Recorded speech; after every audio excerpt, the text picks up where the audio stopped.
Bismillahirrahmanirrahim. Alhamdulillahirrabbilalamin. Allahumma sholli ala sayyidina Muhammad wa ala ali sayyidina Muhammad. Kawan-kawan, pasti kita pada tahu ya, sekarang lagi rame tentang kasus peretasan pusat data nasional yang dilakukan oleh hacker. Kita nggak tahu hacker ini orang Indonesia sendiri atau orang luar ya, karena hacker ini beberapa kali mengirimkan pesan ke pemerintah menggunakan bahasa Inggris gitu ya. Nah, namun ada yang unik nih. Ada teman saya yang mantan dosen bahasa Inggris, sekarang beliau udah kerja di bidang lain. Nah, beliau mengatakan bahwa kayaknya hackernya ini orang Indonesia. Kenapa? Karena bahasa Inggrisnya itu tidak wajar dilakukan oleh orang yang biasa berbahasa Inggris. Yaitu apa?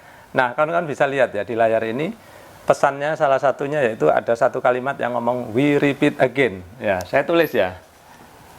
We repeat again.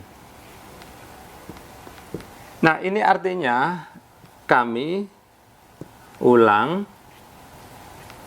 lagi. Nah, kata teman saya yang mantan dosen bahasa Inggris ini ya, kawan, kata-kata seperti ini itu tidak biasa dilakukan oleh orang yang berbahasa Inggris, karena bahasa Inggris itu terkenal bahasa yang efisien ya, tidak suka redundant atau bertele-tele gitu ya.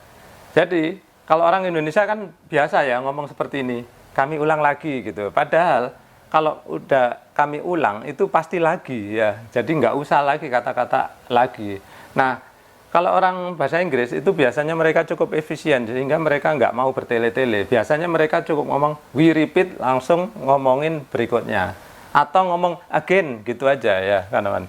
Jadi contoh nih, misalkan hackernya mau bilang kalimat yang sama 2 kali, maka mereka cukup bilang again terus titik 2 seperti ini aja.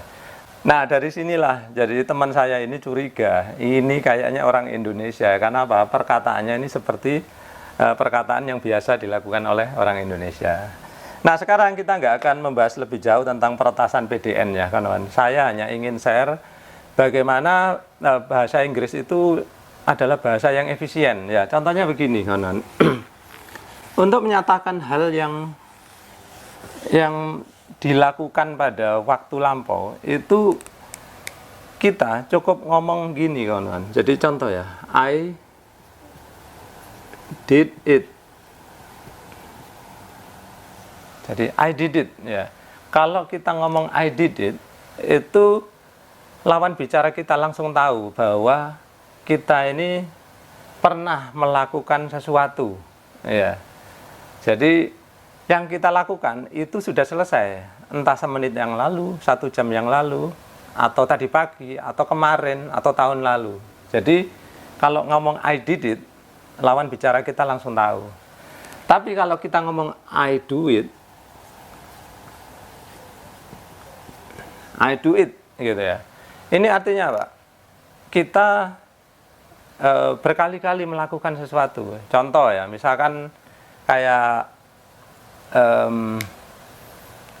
kita ini tiap hari bersepeda gitu ya. Kemarin saya bersepeda, hari ini bersepeda, minggu depan saya bersepeda, bulan depan saya bersepeda. Jadi kalau ditanya orang apakah kamu bersepeda gitu, kalau kita ngomong I do it, itu artinya kita melakukannya berkali-kali, bisa mulai kemarin-kemarin atau dulu-dulu sampai nanti ke depan-depannya gitu. Nah, kemudian ada satu kalimat lagi yang mungkin saya ingin share ya. Ada kata-kata seperti ini, I have done it. Nah, kalau saya mengatakan I have done it ya, itu artinya saya sudah melakukannya. Jadi ini kayak kita kalau dikasih tugas ya kawan, terus ditanya, kamu udah selesai belum tugasmu? Nah, itu biasanya kita ngomong aku sudah mengerjakannya. Nah, dalam bahasa Inggris itu ngomongnya I have done it. Jadi bukan I did it ya. Karena I have done it itu artinya sesuatu yang tadinya ditunggu-tunggu lalu sudah selesai. Nah, seperti itu ya kawan. Nah, dari 3 contoh kalimat ini mungkin kawan-kawan teringat kembali ya. Bagi kita-kita yang udah berumur ini, teringat kembali apa yang dulu namanya irregular verb ya kawan. Nah, inilah irregular verb ya. Jadi dulu ingat-ingat ya waktu zaman SMP, nggak tahu kalau sekarang anak SD mungkin udah ngapalin ya kawan-kawan. Jadi bentuk nomor 1 itu adalah do, kemudian bentuk pastnya itu, past tense-nya itu adalah did, kemudian bentuk ketiganya adalah done. Nah, mungkin dulu waktu kita masih belajar bahasa Inggris itu kita ngapalin ini ya. Tapi kita nggak cukup paham, atau mungkin saya aja kali ya, mungkin kalian lebih pandai dari saya. Tapi waktu dulu saya ngapalin, sebetulnya saya kurang paham. Apa sih maksudnya disuruh ngapalin sama guru seperti ini? Do, did, done gitu ya. Nah sekarang alhamdulillah saya udah mulai paham ya kawan.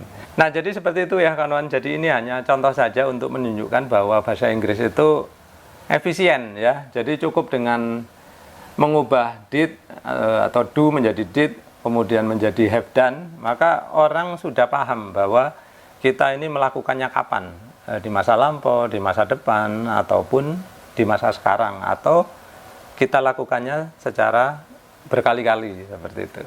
Baik kawan-kawan, jadi seperti itu, mudah-mudahan konten saya yang sederhana ini bisa menambah wawasan kawan-kawan sekalian. Jadi mudah-mudahan bermanfaat. Terima kasih sudah menyaksikan.